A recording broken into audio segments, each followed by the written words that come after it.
आज का हमारा सब्जेक्ट, मैं 3 महत्वपूर्ण बातों के ऊपर बात करने वाला हूं। एक है कलीसिया काल, चर्च एजेस, जो रेवलेशन चैप्टर 2 और 3 के अंदर है।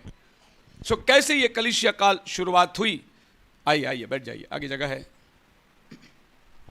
थोड़ा इधर भी जगह बनाइए, पीछे लोग आ रहे थे। कैसे कलीसिया काल चल रही हैं, और रेवलेशन चैप्टर 2 और 3, ये 2 चैप्टर के अंदर 2000 साल का इतिहास है। सो प्रभु ने क्या किया, अगला जो 2000 साल की जो हिस्ट्री होगी, ये 2 चैप्टर के अंदर समाया गया है, रेवलेशन चैप्टर 2 और 3।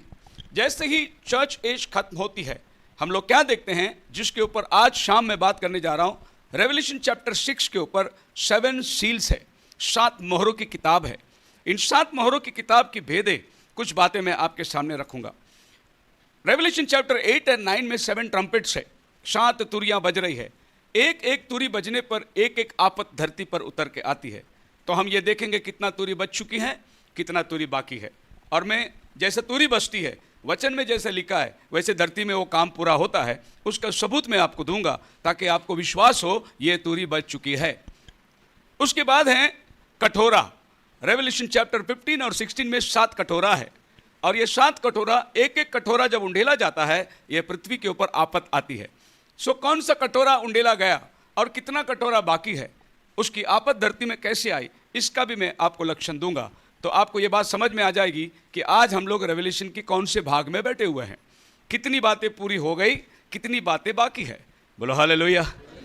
सो इस मीटिंग के बाद आपके जीवन में एक बात का निश्चय है कि तैयारी होना शुरू हो जाएगा। आप बोलेंगे अब टाइम पूरा हो चुका है, प्रभु का आना बहुत निकट है। और मैं यही चाहता हूं कि इस मीटिंग के बाद आपका विश्वास एक कदम आगे बढ़ना चाहिए। हमारे प्रचार से किसी का पतन नहीं होना चाहिए, परंतु उसका विश्वास के अंदर बढ़ोतरी होना चाहिए। बोलो हालेलुया। और जहां भी हम जाते हैं वहां प्रभु अद्भुत काम करता है, पर हम लोग चिन्ह चमत्कार के पीछे नहीं चलते, चिन्ह चमत्कार हमारे पीछे चलती है। हालेलुया। हम वचन के पीछे चलते हैं।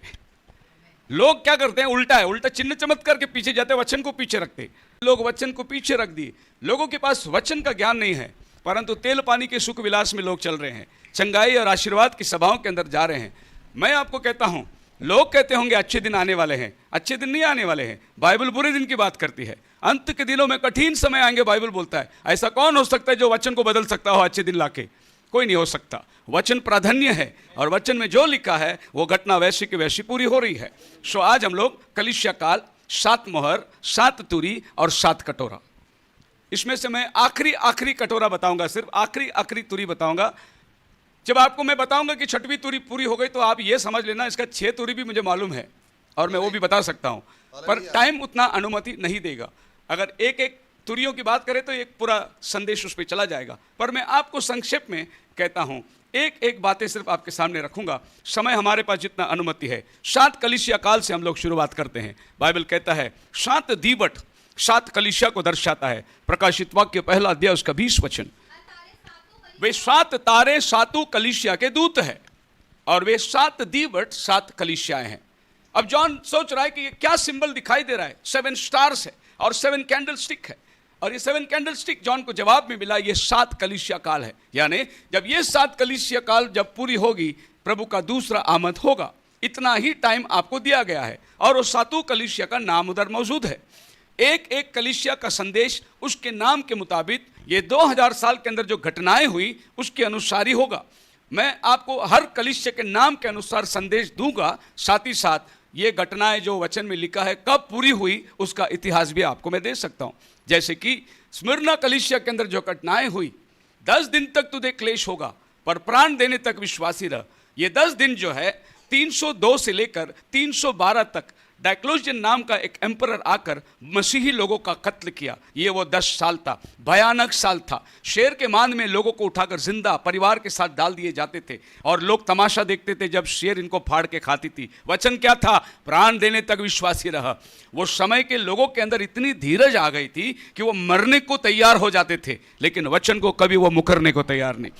उस समय का आत्मा था, क्योंकि बाइबल के अंदर आप पढ़िए प्रकाशित वाक्य 4 अध्याय उसका 7 वचन में आपको 4 प्राणी दिखाई देता है। पहला प्राणी सिंह के समान, दूसरा प्राणी बछड़े के समान, हाँ, मनुष्य का सा मनुष्य का जैसा। और चौथा प्राणी उड़ते हुए ये चार प्राणी जो है सिंहासन के इर्द गिर्द में है, और ये चार प्राणी चार समयों को दर्शाता है। दूसरी शब्दों में ये चार प्राणी चार गॉस्पेल को दर्शाता है।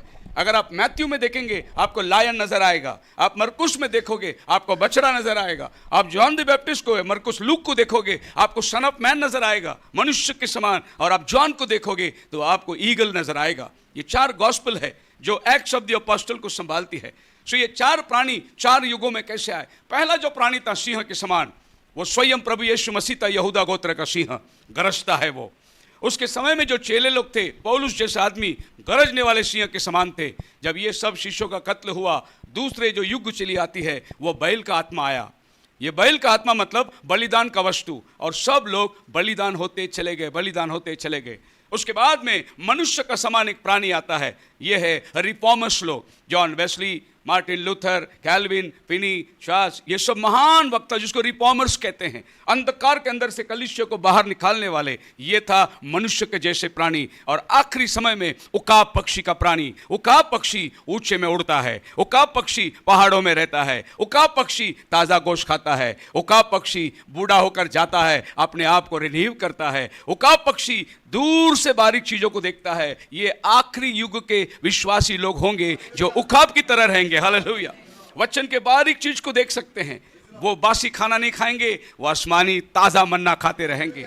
वो पुरानी शिक्षणों को छोड़कर आज परमेश्वर हमसे क्या बात करता है? ये ताजा मन्ना खाने वाले उकाब की आत्मा है। उकाब जितने भी ऊंचा जाएगा वो थकता नहीं है, वो बल प्राप्त करता जाता है, और कौवा उकाब का पीछा कभी नहीं कर सकता।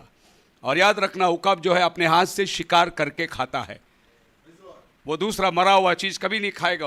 वो अपने हाथ से ताज़ा मन्ना खाएगा। तो ये जो प्राणी है, इसकी जितनी क्वालिटी है, वो क्वालिटी उस समय के चर्च में आता है, उस समय के लोगों को प्राप्त होती है। सो ये चार प्राणी, इसके अलावा बाइबल क्या कहती है? वो 7 तारे जो तूने देखे, ये 7 दूत है। आप हिस्ट्री को चेक करिए, 2000 ईयर्स का हिस्ट्री निकाल के देखिए, किन किन समयों के अंदर खुदावन ने अपने वक्ताओं को भेजा, वो उस समय के तारा बन जाते हैं। जैसे नूह के समय में नूह ने आकर संदेश दिया, वो उस समय का स्टार बन गया, उस समय का मैसेंजर बन गया। लोत अपने समय का मैसेंजर बन गया, मूसा अपने समय का मैसेंजर बन गया, योना अपने समय का मैसेंजर बन गया। जो खुदा के पास से समय का संदेश को लेकर आता है, वो उस समय का स्टार बन जाता है। तो ये लोग 2000 साल में महान कामों को किए हुए लोग हैं। इसीलिए इनको माना जाता है कि इस युग के अंदर परमेश्वर के पास से लोग वचन को लेकर आए। ये 7 तारे हैं। आज मैं आपके सामने खड़ा हूं, एक मैसेंजर हूं, एक तारा है, जो भी वचन को लेके जाता है तारा है। याद रखना, तारा कभी भी अपने ऊपर लाइट नहीं मारेगा, तारा हमेशा यीशु के ऊपर लाइट मारेगा। मागी लोग तारा को देखकर किधर पहुंचे? यीशु के पास पहुंचे। तारा हमेशा यीशु के पास लेके जाएगा। पर आज उल्टा है, तुम जगत की ज्योति हो तो सब लोग अपने ऊपर लाइट मार के खड़े हुए हैं।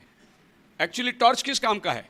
अंधकार में लोगों को रोशनी दिखाने का काम टॉर्च का है। तो तुम्हारा काम क्या है? इस अंधकार दुनिया में यीशु मसीह को दिखाना, ये आपका काम है। लेकिन आप जानते हैं, आज हर मिनिस्ट्री के नाम पे अपना खुद का नाम लगा दिए।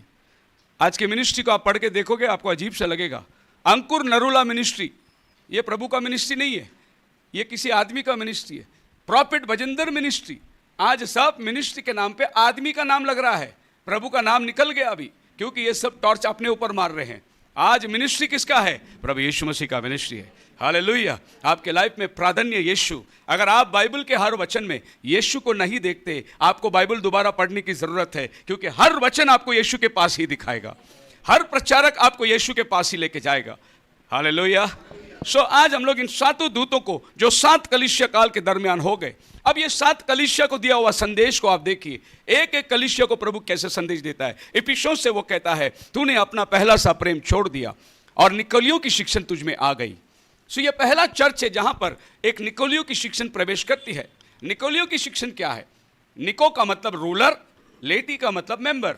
ये वो टाइम था जब चर्च में आप पोप हैं, आप बिशप हैं, आप रेवरेंड हैं, और हम लोग ले मेंबर हैं।